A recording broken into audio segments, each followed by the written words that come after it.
Cette année, cette solennité revêt une tonalité tout à fait particulière, puisque c'est en ce jour que notre pape François a choisi d'inaugurer son pontificat, sa mission de service dans l'Église et par là même de service du monde.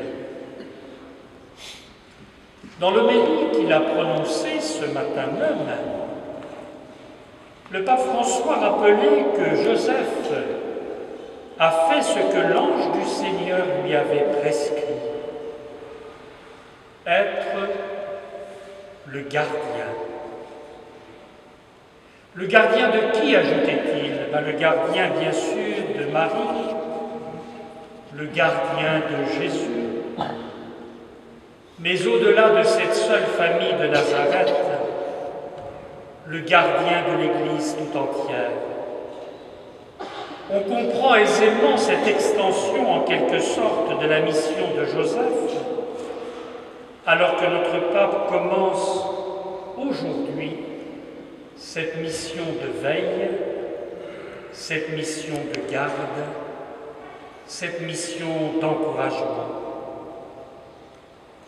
Nous pouvons nous demander comment Joseph a exercé cette mission.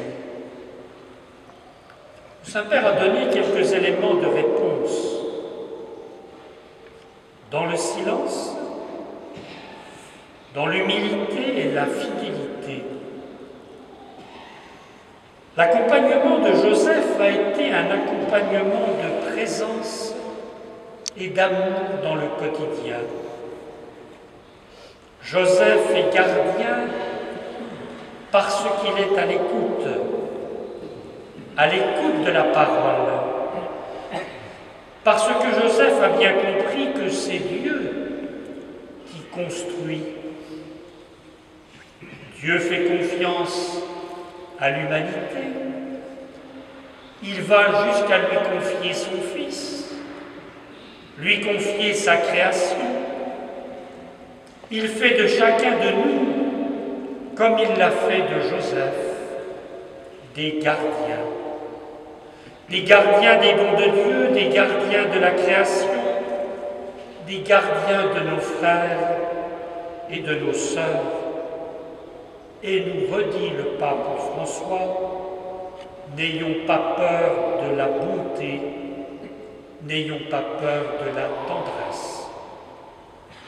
N'ayons pas peur enfin d'ouvrir les bras pour accueillir l'humanité tout entière, en commençant par celle dont nous parle le chapitre 25 de l'Évangile de Matthieu, les pauvres, les malades, les affamés, les prisonniers, les délaissés, les oubliés.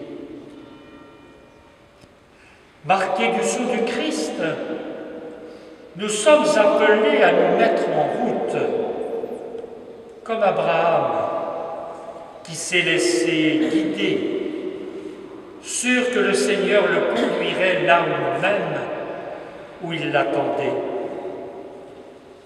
Comme Joseph, nous sommes appelés à nous mettre en route vers l'inconnu, ou plutôt nous mettre en route pour découvrir sans cesse celui qui nous appelle à dire oui à Dieu, oui à l'imprévu, oui à l'insolite et parfois même à l'incompréhensible. C'est bien l'enseignement que nous donne Saint Joseph. C'est dans la nuit qu'il a perçu l'appel de Dieu. C'est dans l'incompréhension, dans l'incompréhensible, qu'il a accepté de faire confiance, de marcher, de prendre chez lui Marie pour épouse. C'est par la foi que l'on devient héritier, nous rappelle saint Paul, et cette foi est un don gratuit. Avec la foi, Dieu nous donne la vie véritable, sa propre vie. Avec la foi, Dieu nous donne son Fils, lui qui est le chemin, la vérité et la vie. C'est la foi et la disponibilité totale d'Abraham qui lui ont mérité une postérité aussi nombreuse que les étoiles du ciel. Mais cette lignée est loin d'être seulement charnelle. En répondant à l'appel de Dieu, en quittant tout pour le suivre, en acceptant de sacrifier ce que lui était le plus cher, Abraham est devenu le père des croyants. La foi d'Abraham lui fut comptée comme justice, nous dit Paul. Et c'est bien cette justice que l'Évangile nous présente comme la caractéristique de Joseph. Le juste par excellence, c'est Dieu lui-même. Mais nous sommes tous invités à devenir justes.